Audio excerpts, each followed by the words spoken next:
growth spurt after my sophomore year in high school and really started to gain power and strength. I was a pitcher and a shortstop in high school. I started as a second baseman because before the growth spurt, I couldn't make the throw from third or short. I knew many teams were thinking about drafting me as a pitcher, but even way back then I was hoping to be drafted as an everyday player. I couldn't imagine just playing once every 5 days. When the Baltimore Orioles, my hometown team, which my dad coached for, drafted me in the second round, I was so excited. It was a dream come true. I started my pro career in Bluefield, West Virginia, and I quickly realized that everyone who played professionally was pretty darn good, and that every level would present a whole new set of challenges.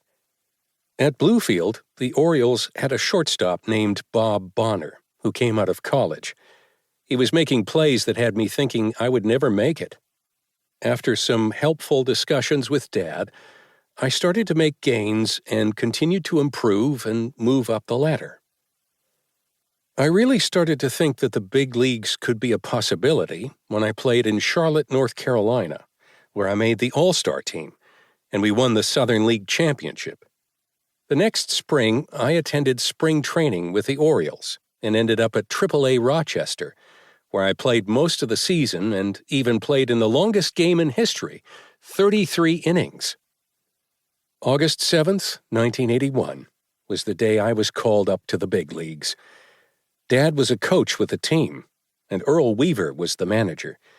It was a dream come true. Even better, a few years later, I played with my brother Bill, and Dad was the manager. It was one of those things that we knew was special at the time, but I always wished we embraced it a little more when it was happening.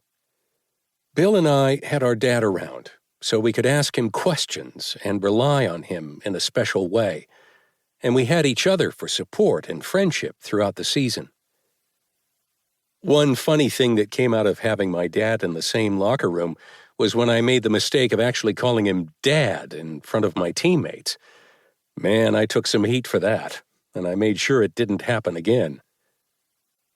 There are also the rare times when being in a baseball family makes things more challenging.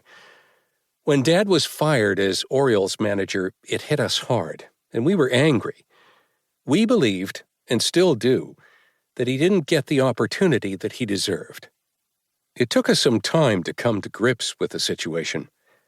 Ultimately, I knew that I wanted to continue to play for my hometown team, but those were difficult days. Dad didn't return to an Orioles game after that until the night of September 6th, 1995, when I played in my 2,131st consecutive game.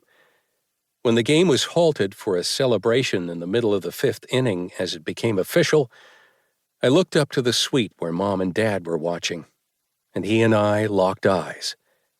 1,000,000 words were shared without a word being spoken. It capsulized our lifetime through the game of baseball. That's a glimpse into my story.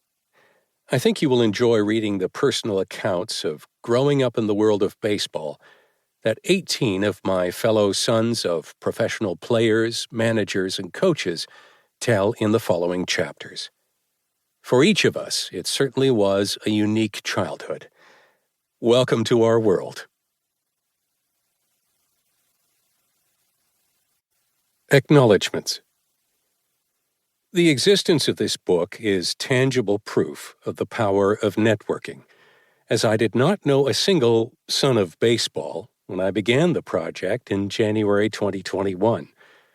And so challenge number 1 was to figure out how, or even if, I could connect with the people whose stories are collected in this audiobook. I began by sending a dozen or so emails to people I thought might, emphasis on might, know a son of baseball, not likely, or someone who could connect me with someone who knows a baseball son. Maybe. The first person to respond favorably was David Newman, Executive Vice President and Chief Marketing, Content, and Communications Officer for the New York Mets. David and I met many years ago,